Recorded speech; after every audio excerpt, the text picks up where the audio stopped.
Prijedlog Zakona o hrvatskom kvalifikacijskom okviru po pitanju sveučilišnih stručnih studija stavlja ovo na pravednu osnovu po treći put i vraća stvari na pravo mjesto.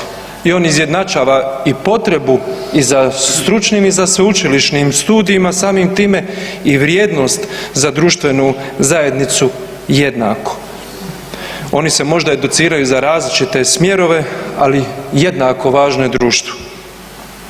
Pitanje je što je sveučilište i druge nagnalo da dva puta pokušavaju poništiti ovakve zakonske odredbe, da pokušavaju staviti stručne studije na nižu razinu podnoseći ustavnu tužbu kad su sami osnovali na tim istim sveučilištima te iste stručne studije.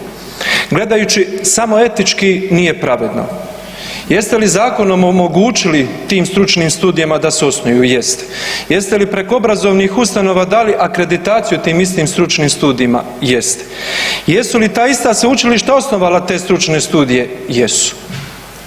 A kad bi se ovako nešto uspjelo ukinuti, onda pravna sigurnost države ne postoji. Jer to znači zapravo da vama država može jamčiti zakonom da imate pravo na 20 godina po određenoj subvenciji uzeti kredit, vi uzmete kredit i država nakon 2 godine kaže mi smo malo razmislili, pravila više ne vrijede, evo sad vrijede nova pravila, vaše obveze su veće, žao mi uzeli ste kredit. To vam je to. I to se može odnositi na svaku stvar u državi. E sad je pitanje, imamo li mi pravnu državu, imamo li mi sigurnost pravnu u ovoj državi ili je sve fluidno i podložno zakulisnim igrama?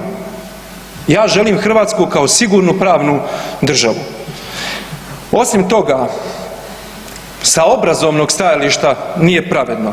Je li polaznici stručnih studija moraju zadovoljiti jednake uvjete kao polaznici sveučilišnih studija? Da. 300 je 300. Vrlo jednostavno. A o ekskluzivitetu doktorskih studija što pokušavaju sad sveučilišta napraviti, to je tek posebna priča. Dragi momci, želite polaznike doktorskih studija, ne možete ih dobiti silom zakona, nego kvalitetom obrazovnog kadra vaših profesora i nastavnog programa. Kraj priče. Najveći problem nisu ni okviri, ni podzakonski akti, ni zakonski akti. Problem je kvaliteta ljudi i broj kvalitetnih ljudi. A meni se čini da sa svakim novim obrtajem, novim krugom tog obrazovnog ciklusa u tom obrtaju i krugu ostaju s većinom lošiji. I oni kruže i oni cirkuliraju i recikliraju se. I tu ne govorim o razini neke učiteljice od 1. do 4. osnovne u područnoj školi. Ja govorim o crème de la crème obrazovnoga sustava u Hrvatskoj, o onima koji su zadnjih 20-30 godina i ministri i dekani i rektori i njihovi pomoćnici, oni koji trebaju usmjeravati naše obrazovanje. O njima. Kako se meni čini, doseg tih ljudi je očito dogovoriti prodaju tehničkih pomagala u 4 godine svog mandata. I to je to.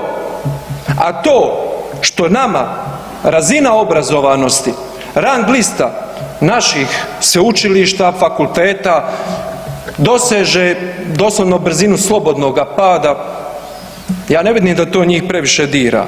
A to bi zapravo trebala biti njihova uloga i odgovornost. Je li trebam govoriti o stanju u sveučilištu kada je najbolja slika tko je predsjednik sveučilišnog savjeta? Notorni Luka Burilović. Pa mislim da dalje o tome ne treba govoriti. Ali ne mislim ja da je problem samo HGK. Imamo mi više HGK-ova u državi. Ja vjerujem da bi iste sliku, isti okvir ponašanja i djelovanja pronašli i u drugim ustanovama koje služe kao produžni kabel vladajućima sa već predviđenim mjestima za uštekati zaslužene prvoborce. I onda ruka ruku mije. Te iste ustanove napišu tako divne projekte da ova ministarstva njih moraju nagraditi višemilijunskim iznosima, a onda te iste ustanove poput HGK šalju svoje ljude da kroz vijeća, senate i ostalo kontroliraju iste te ustanove. Naoko sve formalno čisto, sve puno gnjileži.